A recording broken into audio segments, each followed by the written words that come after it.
À la une cette semaine, après les 10 milliards de dirhams posés sur la table l'année dernière pour faire face à la sécheresse et au stress hydrique engendré par la rareté des pluies, le gouvernement vient de renouveler l'opération. 10 milliards de dirhams ont été débloqués cette semaine pour mettre en application un programme qui comprend 3 axes.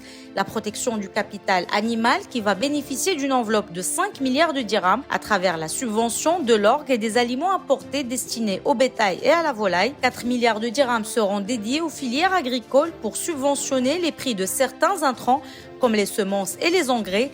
Et puis le 1 milliard de dirhams restant sera affecté au renforcement des capacités financières de la Banque Crédit Agricole pour soutenir les agriculteurs. Cette semaine aussi, Marrakech a abrité un événement de grande envergure. Il s'agit de la conférence parlementaire sur le dialogue interconfessionnel, un rendez-vous qui a réuni des parlementaires, des chefs religieux et des représentants de la société civile venant des 4 coins du monde. Tous se sont mis d'accord sur l'urgence de renforcer la compréhension entre civilisation, culture et religion. Ils se sont également engagés à promouvoir le dialogue, la tolérance et le respect mutuel entre les religions. Les travaux de cette conférence ont d'ailleurs démarré par un message royal destiné aux participants et dans lequel le souverain a souligné que le dialogue interconfessionnel sera un levier essentiel qui contribuera à préserver l'humanité des tourments, de la souffrance et de la division. Fin de la citation.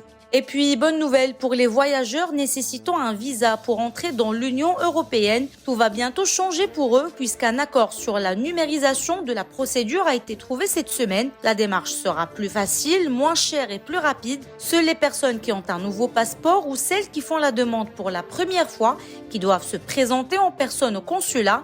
Pour les autres, ce sera en ligne et la vignette actuelle sera remplacée par un visa numérique sous la forme d'un code-barre. Et on termine par le sport. D'abord le futsal et cette finale Maroc-Koweït.